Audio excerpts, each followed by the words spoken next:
ଗଛ କୋରଡ଼ରେ ବିବେକ। ଝରଣା କୂଳରେ ଜାମୁକୋଳି ଗଛଟିଏ। ସେ ଗଛର କୋରଡ଼ ଭିତରେ ବିବେକ ବୋଲି ଦୁର୍ମୂଲ୍ୟ ଚିଜଟିଏ ରଖିଦେଇ ଯାଇଥିଲା ଅବିନାଶ। କହିଦେଇ ଯାଇଥିଲା ଗଛକୁ, ମୁଁ ଯାଉଛି, ଡାକରା ଆସିଛି ରାଜାଙ୍କ ପାଖରୁ। ଖୋଦ୍ ମହାମନ୍ତ୍ରୀ ଦୂତ ପଠାଇଛନ୍ତି। କହିଛନ୍ତି ମୋ ଦ୍ୱାରା କ'ଣ ଗୋଟିଏ ବଡ଼ କାମ ହେବ। ଲୋକଙ୍କ କାମରେ ମୁଁ ଲାଗିବି। ସେଇଥିପାଇଁ ମୋ ହାତରେ ଖଞ୍ଜି ଦେଇଛନ୍ତି ବହୁମୂଲ୍ୟର ସୁନା କଲମଟିଏ। ସେହି କଲମରେ ମୁଁ ସାରା ରାଜ୍ୟ ପାଇଁ କବିତାର ଫସଲ ଫଳେଇବି। ରାଜ୍ୟର ସୁଖୀ ପ୍ରଜାମାନେ ସେଇ ଫସଲ ଖାଇ ଆହୁରି ସୁଖରେ ରହିବେ। କବିତାରେ କବିତାରେ ଭଲ କଥା ଶୁଣିବେ, ଭଲ କଥା ଦେଖିବେ, ଭଲ କଥା କହିବେ। କବିତାମୟ ହୋଇଯିବ ସାରା ରାଜ୍ୟ। ବ୍ୟଥାର ଆଉ କୌଣସି କାହାଣୀ ରହିବ ନାହିଁ। ମୁଣ୍ଡ ଥିଲେ ସିନା ମୁଣ୍ଡ ବ୍ୟଥା। ମୁଣ୍ଡ ନଥିବ, ମୁଣ୍ଡକୁ ଘୋଡ଼େଇ ଦେଇଥିବ ବହୁମୂଲ୍ୟର ପଗଡ଼ିଟିଏ। ସବୁଜ ରଙ୍ଗର ପଗଡ଼ି। ସବୁକିଛି ସବୁଜ ସୁନ୍ଦର ଲାଗୁଥିବ। କବିତାର ଖବରରେ ସାରା ରାଜ୍ୟ ଖାଲି ଉପରକୁ ଉଠୁଥିବ। ରାଜ୍ୟର ଏଇ ଉତ୍ଥାନ ପାଇଁ ବିବେକ ଫିବେକ କାମ ଦେବ ନାହିଁ। ବିଚାର ବିତର୍କର ପ୍ରୟୋଜନ ବି ନାହିଁ। ଚୁପଚାପ ଧୀରେ ସୁସ୍ଥେ ବସି ମୁଣ୍ଡ ଟୁଙ୍ଗାରୁଥିବ। ମାନେ ପଗଡ଼ି ହଲାଉଥିବ, ଆଉ କବିତା ଆବୃତ୍ତି କରୁଥିବ। ରାଜ୍ୟ ପାଇଁ ମଙ୍ଗଳମୟ କବିତା। ରାଜ୍ୟ ଅର୍ଥାତ୍ ରାଜାଙ୍କର ହିତ ରକ୍ଷାରେ କବିତା। ରାଜାଙ୍କ ହିତରେ ପ୍ରଜାଙ୍କ ହିତ। ପ୍ରଜାଙ୍କ ହିତରେ ସାରା ରାଜ୍ୟର ହିତ। ରାଜ୍ୟର ହିତ ପାଇଁ ଭୁଲିଯାଅ ନିଜ ହିତାହିତ ଜ୍ଞାନ। ଭୁଲିଯାଅ ନିଜର ସମ୍ମାନ। କରିଦିଅ ସମର୍ପଣ ନିଜର ବିଚାର ବିବେକ ଯାହା ଅଛି, ସବୁ ରାଜା ପାଦ ତଳେ। ବାହାରି ଆସ ଝରଣା କୂଳରୁ, ଲାଗିଯାଅ ରାଜକାର୍ଯ୍ୟରେ। ଝରଣା କୂଳବାସୀ, ସୁଖବାସୀ, ବିବେକ ବିଶ୍ୱାସୀ ଅବିନାଶ। ରାଜ ଉଆସରୁ ଖୋଦ୍ ମନ୍ତ୍ରୀଙ୍କ ପାଖରୁ ନିମନ୍ତ୍ରଣର ଚିଠାଉ ପାଇ କ'ଣ କରିବ କିଛି ବୁଦ୍ଧିବାଟ ଦିଶିଲା ନାହିଁ। ଝରଣାକୁ ଗଲା। ଝରଣାର ସ୍ୱଚ୍ଛ ଜଳରେ ସ୍ନାନ କରି ଶୁଚିମନ୍ତ ହେଲା। ମୁଣ୍ଡ ଉପରେ ହସୁଥିବା ସୂରୁଜ ଦେବତାଙ୍କୁ ମଥାନତ କରି ପ୍ରଣାମ ଜଣାଇଲା। କହିଲା, ହେ ଧର୍ମ ଦେବତା, ତୁ ସାକ୍ଷୀ ଥା। ତତେ ସାକ୍ଷୀ କରି ମୁଁ ବାହାରିଲି ରାଜ୍ୟ କାର୍ଯ୍ୟରେ। ତତେ ସାକ୍ଷୀ କରି ମୋ ବିବେକ ରଖିଦେଇ ଯାଉଛି ଏଇ ଜାମୁକୋଳି ଗଛ କୋରଡ଼ରେ। ବାସ୍, ଏଥର ଅବିନାଶ ନିର୍ଦ୍ୱନ୍ଦରେ ନିଶ୍ଚିନ୍ତ ମନରେ ବାହାରିଗଲା ଝରଣା କୂଳର ଅଜଣା ଇଲାକାରୁ ଜଣାଶୁଣା ରାଜ ଉଆସକୁ। ସେଠି ତାକୁ ସମସ୍ତେ ଆଗ୍ରହ ଓ ଉଦ୍ବେଗର ସହିତ ଅପେକ୍ଷା କରିଥିଲେ। ରାଜାଙ୍କ ସିଂହଦ୍ୱାର ପାଖରେ ପହଞ୍ଚିବା ମାତ୍ରେ ରାଜକର୍ମଚାରୀମାନେ ତାକୁ ଘେରିଗଲେ। ଭବ୍ୟ ସମ୍ବର୍ଦ୍ଧନା ଜଣାଇଲେ। ସାରା ରାଜ୍ୟରେ ଡେଙ୍ଗୁରା ପିଟି ଦିଆଗଲା। ତୁଣ୍ଡ ବାଇଦ ବି ସହସ୍ରକୋଶ ବ୍ୟାପିଗଲା। କିଛି ଦିନ ପରେ ଦେଖିଲା ବେଳକୁ କବିତାର ଝଙ୍କାର ଖେଳି ଯାଉଛି ସାରା ମୁଲକରେ। ରାଜା ଖୁସ୍, ମହାମନ୍ତ୍ରୀ ବି ଖୁସ୍। ଅବିନାଶ କିନ୍ତୁ ଛଟପଟ ହେଉଥିଲା। ତାର କବିତା ତାକୁ କଣ୍ଟା ଭଳି ପୀଡ଼ା ଦେଉଥିଲା। କାରଣ ଯେଉଁ କବିତା ସେ ଲେଖୁଥିଲା, ପଦରେ ପଦ ମିଳାଇ ଛନ୍ଦ ଦେଇ, ସେ ଛନ୍ଦ ବା ପଦରେ କୌଣସି ସ୍ୱାଭାବିକତା ନଥିଲା। ତା ମନପସନ୍ଦର ହୃଦୟଝରା କବିତା ତାହା ନଥିଲା। ରାଜ୍ୟର ମଙ୍ଗଳ ପାଇଁ ମହାମନ୍ତ୍ରୀଙ୍କର ସେ ସବୁ ଥିଲା ବରାଦୀ କବିତା। ତାରି ଭିତରେ ତା ନିଜର କୌଣସି କଳାକାରିଗରୀ ନଥିଲା। ସବୁ ଏକ ନିର୍ଦ୍ଦିଷ୍ଟ ଛାଇରେ, ଛାଞ୍ଚରେ, ନିର୍ଦ୍ଦିଷ୍ଟ ମାପରେ, ମାର୍ଜିତ ଢଙ୍ଗରେ ଲେଖା ହୋଇଥିଲା। ସେଥିରେ ଝଡ଼ର ଝଙ୍କାର ନଥିଲା କିମ୍ବା ବନ୍ୟାପ୍ଳାବିତ ନଦୀର ଉଦ୍ଦାମତା। ଅବିନାଶ ଭିତରେ ଝଡ଼ଟିଏ ମୁଣ୍ଡ ଟେକୁ ଟେକୁ ଝାଉଁଳି ପଡ଼ୁଥିଲା। ନଈଟିଏ କୁଳୁକୁଳୁ ହୋଇ ବୋହିବାକୁ ଆରମ୍ଭ କରିବା ମାତ୍ରେ ସେଥିରେ ବାଲି ଚରି ଯାଉଥିଲା। ଫଳରେ ଅବିନାଶ ଧୀରେ ଧୀରେ ନିଷ୍ପ୍ରଭ ହୋଇଗଲା। ଅବଶ୍ୟ ବାହାର ଲୋକଙ୍କ ଦୃଷ୍ଟିରେ ଏସବୁ ପଡ଼ୁନଥିଲା। ସେମାନେ ଭାବୁଥିଲେ ମହାଶକ୍ତିମାନ ଅବିନାଶ ମହାନନ୍ଦରେ ଅଛି। ମହାମନ୍ତ୍ରୀଙ୍କ ପାଖ ଲୋକ। ଯାହା ଚାହିଁବ ତାହା କରିପାରିବ। ଯେତେବେଳେ ଚାହିଁବ ତାଙ୍କ ପାଖକୁ ଯାଇପାରିବ। ଭଲ ମନ୍ଦ ସୁଖ ଦୁଃଖରେ କଥାବାର୍ତ୍ତା ହୋଇପାରିବ। ଏହି ବାହ୍ୟ ଦୃଷ୍ଟି ଅବିନାଶର ଅବସ୍ଥାକୁ ଆହୁରି ଦୟନୀୟ କରିଦେଲା। କାରଣ ବେଳ ଅବେଳରେ ପରିଚିତ ହୁଅନ୍ତୁ ବା ଅପରିଚିତ କେହି ନା କେହି ତା ପାଖରେ ଆସି ପହଞ୍ଚି ଯାଉଥିଲେ, ତାକୁ ବ୍ୟସ୍ତ କରି ପକାଉଥିଲେ। ସେମାନଙ୍କର ଆଗମନ ବା ଦୂର ସମ୍ଭାଷଣରେ କିଛି କାର୍ଯ୍ୟ ସାଧନର ଉଦ୍ଦେଶ୍ୟ ଛପି ରହିଥିଲା। ସେମାନେ ଭାବୁଥିଲେ ଅବିନାଶ ଚାହିଁଲେ ମହାମନ୍ତ୍ରୀଙ୍କ ସହ ଯୋଗାଯୋଗ କରି ସେମାନଙ୍କର ସମସ୍ୟା ସମାଧାନ କରିଦେଇ ପାରିବ। ଅବିନାଶ ଏସବୁର ଧାର ଧରୁ ନଥିଲା। ସେଥିପାଇଁ ସେ ନିଜର ପ୍ରିୟ ପରିଜନମାନଙ୍କର ଭୁଲ ବୁଝାମଣାର ଶିକାର ହୋଇଥିଲା। ମାତ୍ର ବ୍ୟକ୍ତିଗତ ଉଦ୍ଦେଶ୍ୟ ସାଧନରେ ସେ ଆପଣାର ବୃତ୍ତିଗତ ପଦମର୍ଯ୍ୟାଦାକୁ ବ୍ୟବହାର କରିବାକୁ ଚାହୁଁନଥିଲା। ଫଳରେ ରାଜକୀୟ ପ୍ରତିଷ୍ଠା ଥାଇ ମଧ୍ୟ ସେ ଏକ ପ୍ରକାର ନିଃସଙ୍ଗ ଅସହାୟ ଜୀବନଯାପନ କରୁଥିଲା। ତାର ନିଃସଙ୍ଗତା ଓ ଅସହାୟତାର କାରଣ ଥିଲା ତାର ବିବେକହୀନତା। ସେ ସ୍ଥିର କଲା, ନା, ଆଉ ନୁହେଁ। ଏଥର ସେ ରାଜଦତ୍ତ କବିତାର କପାଳକୁଣ୍ଡଳ ଫେରେଇ ଆଣିବ ଆପଣାର ବିବେକ, ଯାହାକୁ ସେ ନିଜ ପିଲାଦିନର ସାଙ୍ଗ ଜାମୁକୋଳି ଗଛ କୋରଡ଼ରେ ରଖିଦେଇ ଆସିଥିଲା। ବିବେକକୁ ଥରେ ଫେରାଇ ଆଣିଲେ ସେ ହୁଏତ ଭିନ୍ନ ଧରଣର କବିତା ଲେଖିପାରିବ। ରାଜାଙ୍କ ପାଖରେ ଥାଇ ମଧ୍ୟ କବିତାରେ ପ୍ରତିବାଦର ସ୍ୱର ଉଠାଇ ପାରିବ।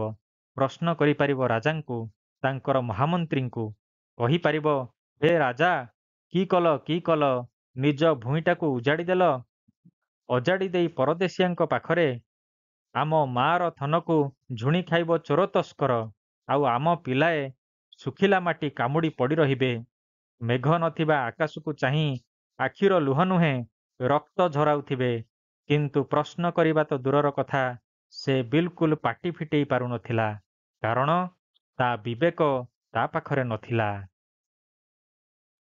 ରାଜା କହୁଥିଲେ, ମହାମନ୍ତ୍ରୀ ହୁକୁମ ଦେଉଥିଲେ, ଲୁହ ଲହୁର କବିତା ନୁହେଁ, ଘିଅ ମହୁର କବିତା ଲେଖ। କବିତାରେ ମେଘ ଆସୁ, ମାଟି ଫୁଲୁ, ଫଳ ଫଳୁ, ଫୁଲ ଓ ଫସଲରେ ଭରିଯାଉ ମାର ପଣତ। ଶୁଭ ଚିନ୍ତା, ଶୁଭ କଥା, ସବୁ ଶୁଭର ବାରତା ଖେଳାଇ ଦିଅ ସାରା ରାଜ୍ୟରେ। ଅଳିଆ ଆବର୍ଜନା ଘାଣ୍ଟ ନାହିଁ, ନାଳ ନର୍ଦ୍ଦମାର କଥା କବିତାରେ କୁହ ନାହିଁ। ସବୁ ଶୂନ୍ୟତା ଭିତରେ ପୂର୍ଣ୍ଣତାର କଥା ପ୍ରଚାର କର। ସେହି ପ୍ରଚାର ପ୍ରସାର ପାଇଁ ତ ଆମେ ତୁମକୁ ଆଣିଛୁ। ଆମେ ଜାଣିଛୁ ତୁମର ଏଥିରେ ପାରଦର୍ଶିତା ଅଛି। ତୁମେ ପାରିବ। ହେଳା କର ନାହିଁ। ଲାଗିଯାଅ ରାଜ୍ୟକାର୍ଯ୍ୟରେ, ଧର୍ମ କାର୍ଯ୍ୟରେ। ମନେ ରଖ, ରାଜକାର୍ଯ୍ୟରେ ଅବହେଳା ଏକ ଅକ୍ଷମଣୀୟ ଅପରାଧ। ଆମେ ତୁମକୁ ରାଜାଦର୍ଶରେ ଅନୁପ୍ରାଣିତ ସତ୍ପୁରୁଷ ଭାବରେ ଦେଖିବାକୁ ଚାହୁଁ, ଅପରାଧୀ ଭାବରେ ନୁହେଁ। ରାଜାଙ୍କ ଆଦେଶ ଅମାନ୍ୟ କରିବା ଅପରାଧ ନା ରାଜାଦେଶ ପାଳନ କରିବା ଅପରାଧ, କିଛି ବୁଝିପାରୁନଥିଲା ଅବିନାଶ। ମଝିରେ ମଝିରେ ଜାମୁକୋଳି ଗଛ କୋରଡ଼ରେ ରଖିଦେଇ ଆସିଥିବା ବିବେକ କଥା ତାର ମନେ ପଡ଼ିଯାଉଥିଲା। ସେଇଆକୁ ବି ସେ ଥରେ ଦିଥର ଉଠେଇଥିଲା ମହାମନ୍ତ୍ରୀଙ୍କ ପାଖରେ। ମହାମନ୍ତ୍ରୀ ହସିଥିଲେ। ବଡ଼ ଅର୍ଥପୂର୍ଣ୍ଣ ସେ ହସ। ହସି ହସି କହିଥିଲେ, ବୁଝିଲ କବି, ତମେ ସେଇ ପରମ୍ପରାବାଦୀ ହୋଇ ରହିଗଲ, ଆଧୁନିକ ହୋଇପାରିଲ ନାହିଁ। ଆଧୁନିକତାର ଚାହାଣୀ ଓ ଚଳଣୀରେ ବିବେକ ଫିବେକର କୌଣସି କାର୍ଯ୍ୟ ନଥାଏ। ଏଠି ବାସ୍ତବତାକୁ ବୁଝିବାକୁ ହୁଏ, ପରିବର୍ତ୍ତିତ ପରିସ୍ଥିତିକୁ ଆପଣେଇବାକୁ ହୁଏ। ପ୍ରେମର କବିତା ଲେଖି ବାହା ବାହା ନେଉଥିବା କବି ନିଜର ପ୍ରତିଦ୍ୱନ୍ଦ୍ୱୀକୁ ହତ୍ୟା କରିବାର ଷଡ଼ଯନ୍ତ୍ର ବି ରଚୁଥାଏ। ସେଠି ତାର ବିବେକ ବାଧା ଦିଏ ନାହିଁ। ଅନ୍ୟ କୌଣସି ବିଚାର ତାର ବାଟ ଓଗାଳେ ନାହିଁ। ବେଦନାରେ ବତୁରି ଯାଇଥିବା କବିତାର କବିଟି ବେଦନାତୁର ଲୋକକୁ ଦେଖିଲେ ମୁହଁ ମୋଡ଼ି ଚାଲିଯାଏ। ମହାମନ୍ତ୍ରୀ କିଛି ଭୁଲ କହୁନଥିଲେ। ଅବିନାଶ ତାଙ୍କ କଥାକୁ ପୂରାପୂରି କାଟି ପାରୁନଥିଲା। ସେ ନିଜେ ଏଭଳି ଚରିତ୍ରମାନଙ୍କ ସଂସ୍ପର୍ଶରେ ଆସିଛି। ସେମାନଙ୍କର ବିଚାରଧାରା ଭାଷାକୁ ଲକ୍ଷ୍ୟ କରିଛି। ଏହିପରି ସମାଜର ବିବେକ ବୋଲି ପ୍ରତିଷ୍ଠା ଅର୍ଜିଥିବା ଏବଂ ଖ୍ୟାତି ସମ୍ମାନ ଗୋଟେଇ ଚାଲିଥିବା ପ୍ରାଚୀନ ପ୍ରସ୍ତର ବ୍ୟକ୍ତିମାନଙ୍କ ସତ ପୃଥିବୀର ମିଛ ସବୁ ଆବିଷ୍କାର କରି ଅବିନାଶ କମ୍ ବେଦନା ଅନୁଭବ କରିନାହିଁ। ଯେଉଁମାନେ ରାଜଉଆସକୁ ନିନ୍ଦୁଥାନ୍ତି, ସେହିମାନେ ବାଡ଼ି ଠୁକୁଠୁକୁ କରି ଆପଣାର ସହଯୋଗୀକୁ ସାଙ୍ଗରେ ଧରି ରାଜାଙ୍କ ଭୋଜିସଭାରେ ଯାଇ ପିଢ଼ାମାଡ଼ି ବସିଯାଆନ୍ତି। ସବୁ ଦେଖିଛି ଅବିନାଶ, ସବୁ ଜାଣିଛି। ତଥାପି ଜାମୁକୋଳି ଗଛ କୋରଡ଼ରେ ଛାଡ଼ି ଆସିଥିବା ବିବେକ ତାକୁ ହାତ ଠାରି ଡାକେ, କହେ, ଶୀଘ୍ର ଆସି ନେଇଯାଅ ମୋତେ ଏ ଗଛ ସନ୍ଧିରୁ। ଗଛରେ ଉଇ ଲାଗିଲାଣି। ଧୀରେ ଧୀରେ ଉଇ ଚରି ଯାଇପାରେ ମୋ ଦେହରେ। କିମ୍ବା କେତେବେଳେ ରାଜାଙ୍କ ଆଦେଶ ପାଇ ଏ ଗଛକୁ ହାଣି ଦିଆଯାଇପାରେ। ମୋତେ ନେଇଯାଅ ତୁମ ପାଖକୁ। ମୁଁ ତୁମରି ଭିତରେ ଥାଇ ମରିବି ପଛେ କାହାରି କୁରାଢ଼ିରେ ଚୋଟରେ ନୁହେଁ, କିମ୍ବା ଉଇମାନଙ୍କ ଭୋଜନର ଶିକାର ହୋଇ ନୁହେଁ। କଥା ଦେଉଛି ମୁଁ ତୁମ ପାଖରେ ଥାଇ ତୁମକୁ ଆଦୌ ବିରକ୍ତ କରିବି ନାହିଁ। ଚୁପଚାପ ଆଖି ବୁଜି ଶୋଇପଡ଼ିବି। ତୁମ ମନ ଜାଣି ଉଠିବି, ମନ ଜାଣି ଚଳିବି। ନିଜର ନିଆରାପଣକୁ ପୂରାପୂରି ଭୁଲିଯିବି। ମାତ୍ର ଏ ଖରା ତରାରେ ଗଛ କୋରଡ଼ରେ ଆଉ ଜୀବନ ହାରିବି ନାହିଁ। ବିବେକର ବ୍ୟାକୁଳ ଆହ୍ୱାନ ଅବିନାଶର କାନରେ ପଡ଼େ। ତା ଆତ୍ମାରେ ପ୍ରତିଧ୍ୱନି ତୋଳେ। ସେ ଅସ୍ଥିର ହୁଏ। ଇଚ୍ଛା ହୁଏ ଜାମୁକୋଳି ଗଛ ପାଖକୁ ଯାଇ ତାକୁ ଘଡ଼ିଏ ଦେଖି ଆସିବାକୁ, ତା ସହ ପଦେ ସୁଖ ଦୁଃଖ ହେବାକୁ। ମାତ୍ର ସମୟ ପାଏ ନାହିଁ। କବିତାର ଘର ଭିତରେ ଥାଇ କବିତାଠୁ ଦୂରେଇ ରହିବା ଆଦୌ ସହଜ କଥା ନଥିଲା। କହିବାକୁ ଗଲେ ଏ ଥିଲା ତାର ଏକ ପ୍ରକାରର ସାଧନା। କବିତାରେ କ୍ଷମତା ସହ ସାଲିସ କରିବାର ଅପରିଚିତ ନୂଆ ସ୍ୱର। ତଥାପି ସେ ପରିସ୍ଥିତି ସହ ସାଲିସ କରିଥିଲା। ରାଜାଙ୍କ ମନ ଜାଣି ପାନରେ ଚୂନ ଦେଉଥିଲା। ମନ୍ତ୍ରୀଙ୍କ ଗୁଣ ଜାଣି ପାନୀୟ ପ୍ରସ୍ତୁତ କରୁଥିଲା। ମାତ୍ର କେତେବେଳେ କେମିତି ପାନରୁ ଚୂନ ଖସିଗଲେ କିମ୍ବା ପାନୀୟର ଭାଗମାପ କମିଗଲେ ବ୍ୟତିବ୍ୟସ୍ତ ହୋଇପଡ଼ୁଥିଲେ ଉଭୟ ରାଜା ଓ ମନ୍ତ୍ରୀ। ମୁହଁ ଉପରେ ଟାଣ କରି କିଛି କହୁନଥିଲେ ବି ଅବିନାଶକୁ ନିଜର ଭୂମି ଓ ଭୂମିକା ସମ୍ପର୍କରେ ସଚେତନ କରିଦେଉଥିଲେ। କବିତାର ଧର୍ମ ଓ କବି କର୍ତ୍ତବ୍ୟ ସମ୍ପର୍କରେ ନିଜର ଦର୍ଶନ ବୟାନ କରୁଥିଲେ। ରାଜାକୃପା ବିନା କବିଖ୍ୟାତି ସମ୍ଭବ ନୁହେଁ ବୋଲି ପରୋକ୍ଷ ସୂଚନା ଦେଉଥିଲେ। ଅବିନାଶ ନିଜକୁ ବାରମ୍ବାର ପ୍ରଶ୍ନ କରୁଥିଲା, ସେ କ'ଣ ଚାହେଁ ସତରେ? ତଥାକଥିତ ଖ୍ୟାତି ନା ଶାନ୍ତି? କବିତା ନା କ୍ଷମତା? ନିଜକୁ ନିଜେ ବୁଝିପାରୁ ନଥିଲା। ମନେ ହେଉଥିଲା କବିତାର ଘର ନୁହେଁ, ସେ ଯେମିତି କୁହୁଡ଼ିର ଘେର ଭିତରେ ହିଁ ଅଛି। ଯେତେ ଯାହା ପରିପୂର୍ଣ୍ଣ ଦିଶୁଛି ସେ ସବୁ ଶୂନ୍ୟତା ହିଁ ଶୂନ୍ୟତା। ଜୀବନର ସକଳ ତପସ୍ୟା ନିଷ୍ଫଳ ମନେ ହେଉଛି। ନା, ଆଉ ନୁହେଁ। ଓହ୍ଲେଇ ଦେବ ଏଥର କାନରୁ କୁଣ୍ଡଳ, କପାଳରୁ ଟୀକା, ଗଳାରୁ ମୋତିହାର। ସେ ଯିବ ତା ବିବେକ ପାଖକୁ। ତାକୁ ହିଁ ଗଣ୍ଠିଧନ କରି ସେ ଜୀବନର ଅବଶିଷ୍ଟ କାଳ ବିତେଇ ଦେବ। ଜାମୁକୋଳି ଗଛର ଛାଇରେ ବସିବ। ତାଠାରୁ ଗପ ଶୁଣିବ। ତାକୁ ନିଜେ ଗପ ଶୁଣାଇବ। ଗପରେ ଗପରେ ସରିଯିବ ଆୟୁଷ। ହଁ, ଦିନେ ନିର୍ଜନ ଖରାବେଳଟାରେ ଯାଇ ଅବିନାଶ ପହଞ୍ଚିଲା ଜାମୁକୋଳି ଗଛ ପାଖରେ। ସେତେବେଳେ ଗଛରେ କୋଳି ନଥିଲା। ପବନରେ ହଲୁଥିଲା ଗଛ। ଅପେକ୍ଷା କରିଥିଲା କେବେ ପୁଣି କୋଳରେ ତାର କୋଳି ଭରିଯିବ। ଆଉ ତା କୋଳରୁ ଝରି ପଡ଼ୁଥିବା କୋଳି ଖାଇ ବାଟରେ ଯାଉଥିବା ପିଲା ବୁଢ଼ା ସମସ୍ତେ ଖୁସି ହେଉଥିବେ। ଅବିନାଶ ଜାଣେ ଗଛର କାହାଣୀ। ଫୁଲରେ, ଫଳରେ, ପତ୍ରରେ, ଡାଳରେ, ଜୀବନର ପ୍ରତିଟି ଅଙ୍ଗ ପ୍ରତ୍ୟଙ୍ଗରେ ଅନ୍ୟକୁ ଦେବାର ଆନନ୍ଦରେ ସମର୍ପିତ ଗଛର ଜୀବନ। ମାତ୍ର ଗଛଠାରୁ କେହି କିଛି ଶିଖନ୍ତି ନାହିଁ। ଦେବାର ଆନନ୍ଦ ବଦଳରେ ଖାଲି ନେବାର ମୋହରେ ପଡ଼ି ଘାଣ୍ଟି ହୋଇଥାନ୍ତି। ଅବିନାଶ ପିଲାଦିନୁ ଗଛକୁ ହିଁ ଗୁରୁ କରିଛି। ଜାମୁକୋଳି ଗଛ ସହ ତାର ଆବାଲ୍ୟ ବନ୍ଧୁତା। ଅଳ୍ପ ବୟସରେ ସେ ହରାଇ ବସିଛି ତା ମାଆକୁ। ଆଖି ବୁଜିବା ପୂର୍ବରୁ ମା ତାର ତାକୁ ଚିହ୍ନେଇ ଦେଇଥିଲା ଏଇ ଜାମୁକୋଳି ଗଛକୁ। ଜାମୁକୋଳି ଅବିନାଶର ପ୍ରିୟ।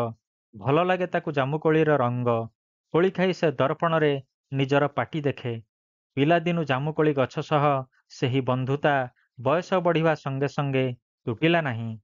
ଏବେ ଅବିନାଶ ଆସିଥିଲା ଗଛ ପାଖରୁ ଫେରାଇ ନେବାକୁ ତାର ବିବେକ। ଅବିନାଶକୁ ଦେଖି ଅଭିମାନରେ ମୁହଁ ବୁଲେଇ ଦେଲା ଜାମୁକୋଳି ଗଛ। ଅବିନାଶ ବୁଝିପାରିଲା ତା ବାଲ୍ୟବନ୍ଧୁର ଦୁଃଖ। କହିଲା, ଶୁଣ ମୋ କଥା। ଗଛ କହିଲା, କ'ଣ ଆଉ ଶୁଣିବି? ଏତେ ଦିନ ଯାଏ କୋଉଠି ଥିଲୁ ତୁ? ଏବେ କାହିଁକି ମନେ ପଡ଼ିଗଲୁ? ମୋ ଅମୂଲ୍ୟ ଦରବ ତୋ ପାଖରେ ଛାଡ଼ି ଦେଇଛି ପରା।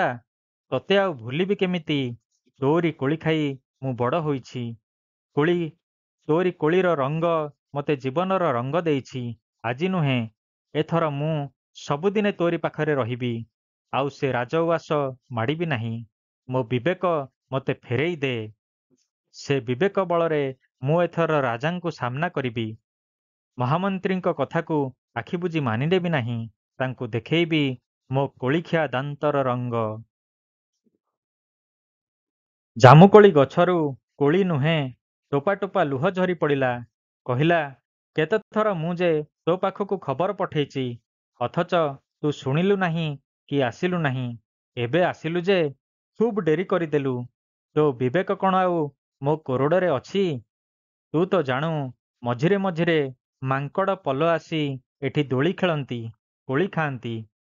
ହଠାତ୍ ବୁଢ଼ା ପାତିମାଙ୍କଡ଼ ଆଖିରେ ପଡ଼ିଗଲା କୋରଡ଼ ଭିତରେ ଥିବା ବିବେକ ଉପରେ। ବାହାରକୁ ଖୁବ୍ ଚିକ୍ ଚିକ୍ ଦିଶୁଥିଲା। ମାଙ୍କଡ଼ର ଆଉ ଖୁସି ଦେଖେ କିଏ? ଚଟ୍ କିନା ତୋ ବିବେକ ଧରି ପାର। ଆଉ ତାର ଦେଖା ସାକ୍ଷାତ ନାହିଁ। ବିସ୍ମୟ ବିମୂଢ଼ ହୋଇ ଠିଆ ହୋଇଥିଲା ଅବିନାଶ। ତା ତୁଣ୍ଡରେ ଆଉ ଭାଷା ନଥିଲା। ଆଖି ଲୁହ ଟଳମଳ। କହିଲା, ମାଙ୍କଡ଼ ନେଇଗଲା ମୋ ବିବେକ? କ'ଣ କହୁଛୁ ତୁ? ତୁ ମୋ ପିଲାଦିନର ସାଙ୍ଗ। ବିଶ୍ୱାସରେ ତୋରି ପାଖରେ ଲୁଚେଇ ଯାଇଥିଲି ମୋ ଜୀବନର ସମ୍ପତ୍ତି। ଅଥଚ ତୁ ମୋ ସହିତ ପ୍ରତାରଣା କଲୁ। କୋହଭରା କଣ୍ଠରେ ଗଛ କହିଲା, ମୁଁ ଜାଣେ ମୋ କଥାକୁ ତୁ ବିଶ୍ୱାସ କରିବୁ ନାହିଁ, ମାତ୍ର ଏହା ହିଁ ସତ। ଅବଶ୍ୟ ମାଙ୍କଡ଼ କଥା ଦେଇଛି, ତୁ ଯେତେବେଳେ ଫେରି ଆସିବୁ ଏବଂ ମାଗି ବସିବୁ, ତୋ ବିବେକ ସେ ଆସି ତୋତେ ଫେରାଇ ଦେଇଯିବ। ଅବିନାଶର ଆଖିରେ ଅବିଶ୍ୱାସ। ଜାମୁକୋଳି ଗଛ ବତେଇ ଦେଲା ତାକୁ ମାଙ୍କଡ଼ ବସ୍ତିର ଠିକଣା। କହିଲା, ତୁ ଯା, ମାଙ୍କଡ଼ ସର୍ଦ୍ଦାରକୁ ତୋର ପରିଚୟ ଦେବୁ। ସେ ମୋତେ କଥା ଦେଇଛି, ଯେତେବେଳେ କଥା ରଖିବ ନିଶ୍ଚୟ। ଅସହାୟ ଅବିନାଶ ସେଇ ମୁହୂର୍ତ୍ତରେ ଦୌଡ଼ିଲା ମାଙ୍କଡ଼ ବସ୍ତିକୁ। ତାକୁ ଦେଖିବା ମାତ୍ରେ ମାଙ୍କଡ଼ମାନେ ଖିଙ୍କାରି ଦୌଡ଼ି ଆସିଲେ। କିଛି ସମୟ ପରେ ରାଜକୀୟ ଠାଣିରେ ହଲି ଦୋହଲି ଆସିଲା ବୁଢ଼ା ମାଙ୍କଡ଼। ଅବିନାଶର ପରିଚୟ ପାଇ ଆହୁରି ଜୋରରେ ଖିଙ୍କାରି ଉଠିଲା। ନତଜାନୁ ହୋଇ ଅଳି କଲା ଅବିନାଶ। କହିଲା, ଫେରେଇ ଦିଅ ମୋତେ ମୋ ବିବେକ। ଜବାବ ଦେଲା ମାଙ୍କଡ଼ଙ୍କ ସର୍ଦ୍ଦାର, ତୋ ବିବେକ ଆମେ ପୋଡ଼ି ଖାଇଛୁ। ଅବିନାଶର ଆଖିରୁ ଝରି ପଡ଼ୁଥାଏ ଲୁହ। ବୁଢ଼ା ମାଙ୍କଡ଼ ମାଡ଼ି ଆସିଲା ତା ପାଖକୁ। କହିଲା, ଲାଜ ନାହିଁ ତୋ ମୁହଁକୁ? ତୁ ପୁଣି କାନ୍ଦୁଛୁ? କେତେ କଷ୍ଟରେ ବିଧାତା ତୋତେ ଆମ ଭଳି ମାଙ୍କଡ଼ ମେଳରୁ ନେଇ ମଣିଷ କରିଥିଲା। ତୋତେ ବିବେକ ଦେଇଥିଲା। ସେହି ବିବେକକୁ ନେଇ ତୁ ଛାତି ଫୁଲେଇ ଚାଲୁଥିଲୁ। ତାକୁ ଗଛ କୋରଡ଼ରେ ଥୋଇଦେଇ କୁଆଡ଼େ ଯାଇଥିଲୁ? ଭୁଲିଯା ତୋର ସେ ବିବେକ କଥା। ଆମରିମାନଙ୍କ ମେଳକୁ ଚାଲିଆ, ମାଙ୍କଡ଼ ହେଇଯା। ବୁଢ଼ା ମାଙ୍କଡ଼ର ଇସାରାରେ ବସ୍ତି ସାରା ମାଙ୍କଡ଼ ତାକୁ ଘେରିଗଲେ। ହତେଇ ହୋଇ ନାଚିଲେ। ବିବେକ ତ ଯାଇଛି। ଏବେ ପ୍ରାଣ ବିକଳରେ ଅବିନାଶ ସେମାନଙ୍କ ମେଳରୁ ବାହାରି ଦୌଡ଼ିବାକୁ ଲାଗିଲା। କିନ୍ତୁ ମାଙ୍କଡ଼ ପଲ କ'ଣ ସହଜେ ଛାଡ଼ିବା ଜନ୍ତୁ? ତାକୁ ପୁଣି ଘେରିଗଲେ। ମାଙ୍କଡ଼ଙ୍କ ମେଳରେ ଅବିନାଶ ମୁକୁଳିବାର ବାଟ ଖୋଜି ପାଉନଥିଲା, ଖୋଜି ପାଉନଥିଲା, ଖୋଜି ପାଉନଥିଲା।